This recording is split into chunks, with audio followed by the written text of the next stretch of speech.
আসসালামু আলাইকুম। একাদশ ও দ্বাদশ শ্রেণীর প্রিয় শিক্ষার্থীবৃন্দ, তোমাদের সকলকে নারায়ণপুর ডিগ্রি কলেজের পক্ষ থেকে আন্তরিক মোবারকবাদ। প্রিয় শিক্ষার্থীবৃন্দ, আমি তোমাদের সামনে আজকে উচ্চ মাধ্যমিক তথ্য যোগাযোগ প্রযুক্তি বইয়ের চতুর্থ অধ্যায়ের বৈশিষ্ট্য অনুযায়ী ওয়েবসাইট এর কাঠামোর প্রকারভেদ এই অংশটি আলোচনা করব। এর আগের ক্লাসে আমি তোমাদের সামনে ওয়েবসাইটের কাঠামো অর্থাৎ একটা ওয়েবসাইটের মধ্যে পেজগুলো কয়ভাবে থাকে তার আলোচনা করেছিলাম। তো আজকে যে আলোচনাটি আমি করব, এই আলোচনাটি সৃজনশীল পরীক্ষা উপযোগী।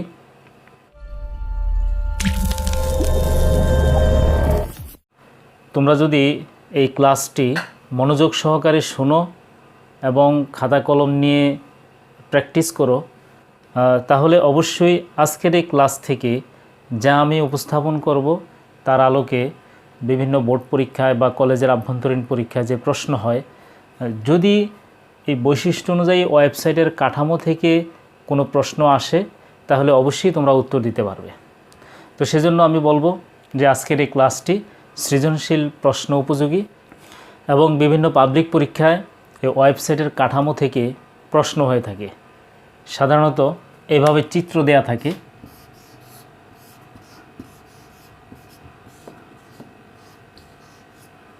এরকম একটা চিত্র দেয়া থাকে, আবার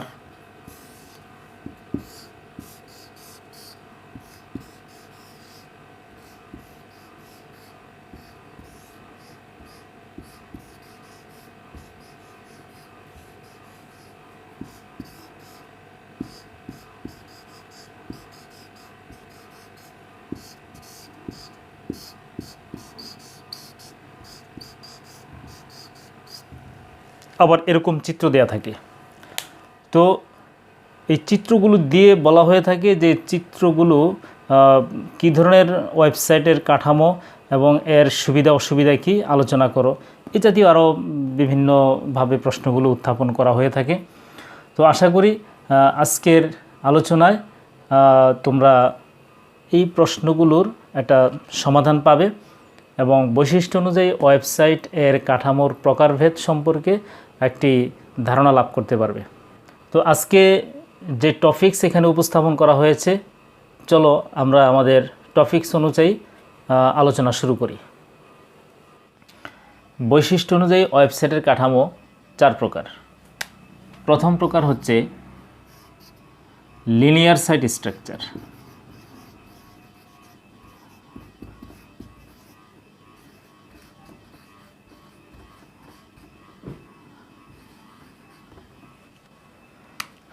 দ্বিতীয় প্রকার হলো ট্রি অর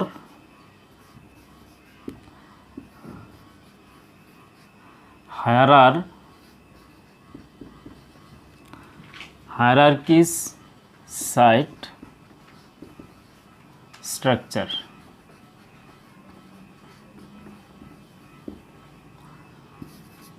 তৃতীয় প্রকার হলো network site structure.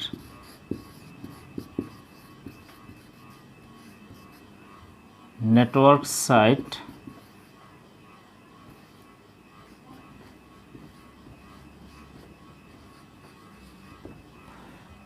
Site structure.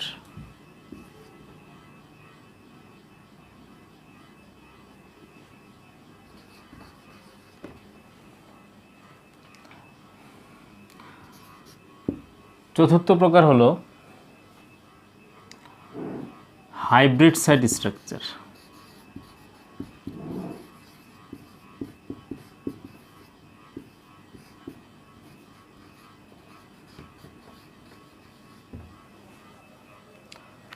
প্রিয় শিক্ষার্থীবৃন্দ, আমরা এখানে বৈশিষ্ট্য অনুযায়ী ওয়েবসাইট এর কাঠামোর যে প্রকারভেদ এর 4টি প্রকার লিখলাম।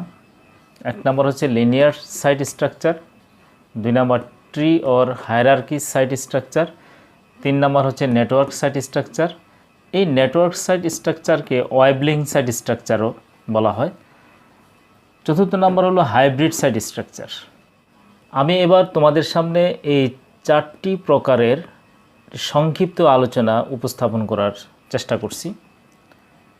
আশা করি এই আলোচনা থেকে তোমাদের ওয়েবসাইটের কাঠামো এর প্রকারভেদ এর উপরে একটি সুন্দর ধারণা তৈরি হবে। এই ওয়েবসাইটের এই প্রকারভেদগুলো যদি আমরা একটু ভালো করে দেখি, একটু ভালো করে বুঝি এবং তোমরা যদি খাতা কলম নিয়ে এর সংজ্ঞাগুলো লেখার চেষ্টা করো, তাহলে সৃজনশীল প্রশ্ন হলে তোমরা সহজে উত্তর দিতে পারবে। শুরুতেই লিনিয়ার সাইট স্ট্রাকচারের সংজ্ঞা নিয়ে আলোচনা করি।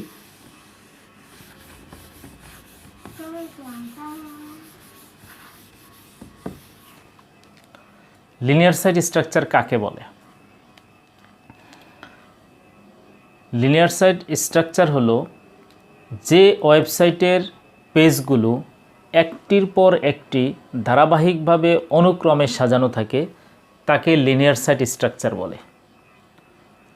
লিনিয়ার সাইট স্ট্রাকচারের লেআউটটা এরকম হয়ে থাকে।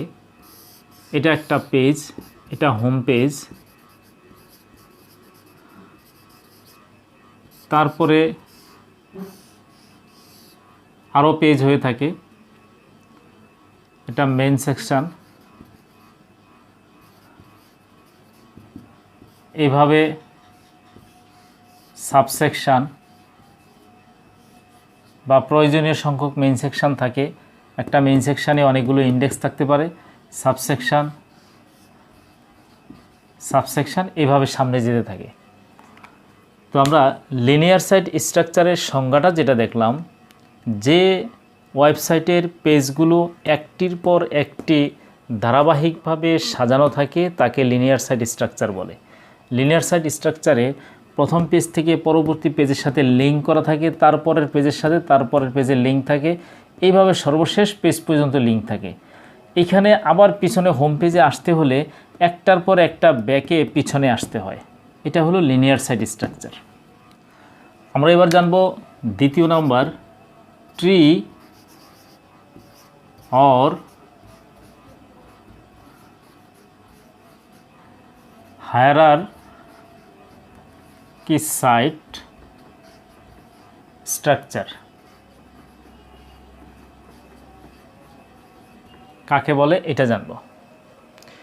Tree or hierarchy site structure কাকে বলে এর উত্তরটা হলো এরকম, যে ওয়েবসাইটের পেজগুলো হোম পেজ থেকে মেইন সেকশন থেকে সাবসেকশন, এই পেজগুলো একটির নিচে একটি ধাপে ধাপে সাজানো থাকে, বিভিন্ন স্তরে বিন্যস্ত করা থাকে।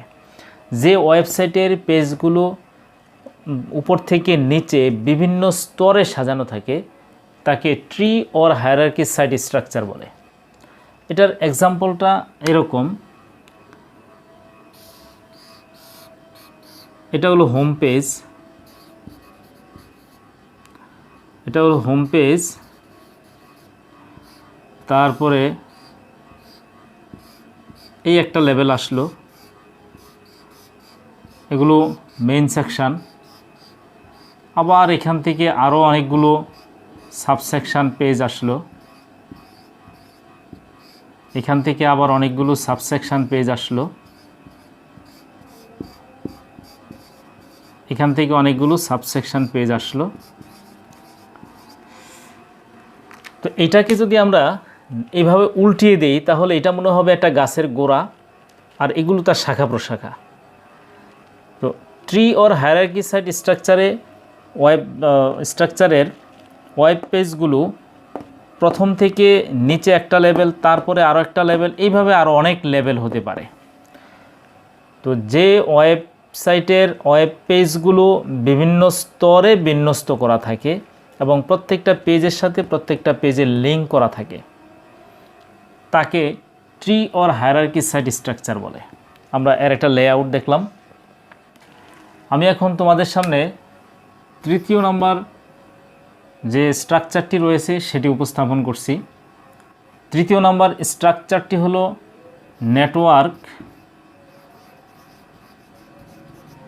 Network site structure.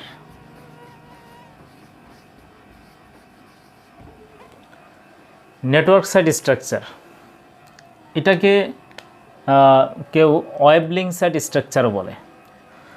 তো এই নেটওয়ার্ক সাইট স্ট্রাকচার কাকে বলে? এর উত্তর হলো যে ওয়েবসাইটের ওয়েব পেজগুলো প্রত্যেকটি পেজের সাথে প্রত্যেকটি পেজের সরাসরি লিঙ্ক করা থাকে। অর্থাৎ একজন ওয়েবসাইট ইউজার ইচ্ছে করলে যে কোনো মুহূর্তে যে কোনো পেজে সে ভিজিট করতে পারে, ব্রাউজ করতে পারে, তাকে নেটওয়ার্ক সাইট স্ট্রাকচার বলে। যে ওয়েবসাইটের ওয়েব পেজগুলো পরস্পর প্রত্যেকটি পেজের সাথে প্রত্যেকটি পেজ সরাসরি লিঙ্ক করা থাকে তাকে নেটওয়ার্ক সাইট স্ট্রাকচার বলে। তার একটা লেআউট আমরা এখানে একটু দেখি।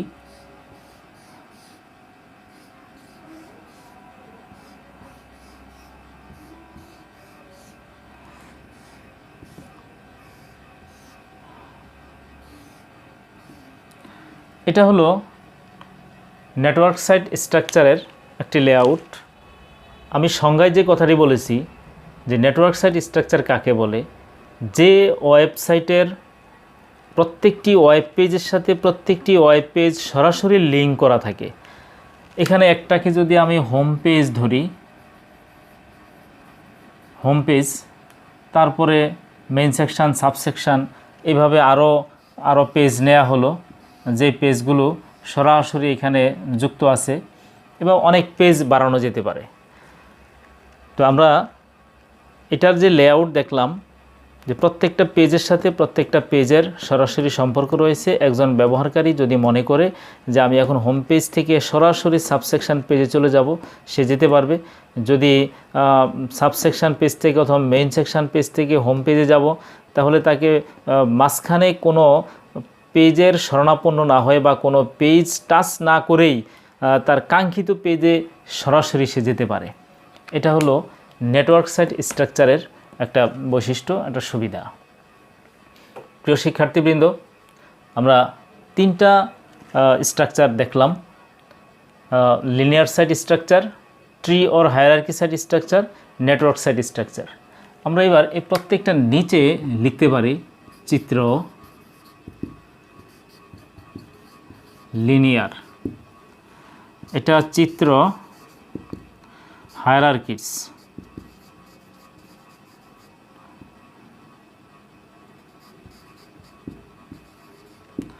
এটার চিত্র নেটওয়ার্ক।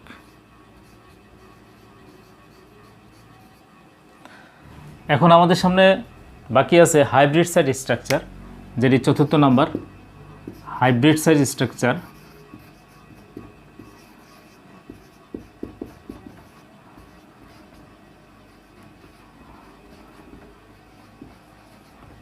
হাইব্রিড সাইট স্ট্রাকচার কাকে বলে? আমরা সাধারণত হাইব্রিড বলতে বুঝি যেটা দ্রুত বর্ধনশীল। বাজারে যখন কোনো তরকারি কিনতে যাই, সাইজ একটু বড় হলে বলি সেটা হাইব্রিড। যে কোনো ফসল বা মাছ, তেলাপিয়া মাছ বলি এটা হাইব্রিড তেলাপিয়া। তো এখানেও হাইব্রিডের একটা ব্যবহারের সুযোগ রয়েছে। সেটা হলো এখানে কোনো কিছু বর্ধনশীল না, কিন্তু জিনিসটা এরকম যে হাইব্রিড সাইট স্ট্রাকচার কাকে বলে? তা হলো যে একাধিক ওয়েবসাইট স্ট্রাকচারের সমন্বয়ে যে স্ট্রাকচার গড়ে ওঠে তাকে হাইব্রিড সাইট স্ট্রাকচার বলে। আমার মনে হয় তোমরা বুঝতে পেরেছো আমার কথা, যে হাইব্রিড সাইট স্ট্রাকচার কাকে বলে। এখানে আমরা তিনটা স্ট্রাকচার দেখলাম, লেআউট এখানে উপস্থাপন করা আছে, একটা লিনিয়ার, একটা হায়ারার্কিস, একটা নেটওয়ার্ক। তো এই তিনটা স্ট্রাকচারের সমন্বয়ে অথবা যে কোনো দুইটা স্ট্রাকচারের সমন্বয়ে যে স্ট্রাকচার তৈরি হয় তাকে হাইব্রিড সাইট স্ট্রাকচার বলে। এক কথায় যে একাধিক ওয়েবসাইট স্ট্রাকচার এর সমন্বয়ে যে স্ট্রাকচার গড়ে ওঠে, যে কাঠামো গড়ে ওঠে তাকে হাইব্রিড সাইট স্ট্রাকচার বলে। আমরা যদি এখানে এই দুটোকে যুক্ত করে দেই, তাহলে এই দুটো স্ট্রাকচার মিলে যে নতুন ওয়েবসাইটের কাঠামো তৈরি হলো, ওয়েবসাইটের স্ট্রাকচার তৈরি হলো, সেটাই হলো হাইব্রিড সাইট স্ট্রাকচার। এই কথাগুলো হয়তো বইয়ের ভাষায় থাকতে পারে। আমি এখানে আমার ভাষায় মূল কথাটা বইয়ের সাথে মিল রেখে আমি আমার ভাষায় তোমাদের সামনে এই বৈশিষ্ট্য অনুযায়ী ওয়েবসাইট এর কাঠামোর প্রকারভেদ উপস্থাপন করলাম। আমি একটু পিছন থেকে বলি যে আমরা এর আগের ক্লাসে ওয়েবসাইটের মধ্যে পেজগুলো কিভাবে থাকে সেটি উপস্থাপন করেছি। আজকে বৈশিষ্ট্য অনুযায়ী ওয়েবসাইটের কাঠামো কত প্রকার সেটি আলোচনা করলাম। বৈশিষ্ট্য অনুযায়ী ওয়েবসাইটের কাঠামো 4 প্রকার। 1 নম্বর linear site structure, 2 number tree or hierarchy site structure, 3 নম্বর নেটওয়ার্ক সাইট স্ট্রাকচার এবং 4 নম্বর হাইব্রিড সাইট স্ট্রাকচার। এর সংজ্ঞা এবং চিত্র তোমাদের সামনে উপস্থাপন করেছি। এই সংজ্ঞা এবং চিত্রগুলো তোমরা মনে রাখতে পারলে এখান থেকে পরীক্ষায় সৃজনশীল প্রশ্ন থাকে, আর এগুলো যদি হৃদয়ঙ্গম করতে পারো অবশ্যই তোমাদের কাজে লাগবে। পরবর্তী ক্লাসে তোমাদের সাথে আবারও দেখা হবে ইনশাআল্লাহ।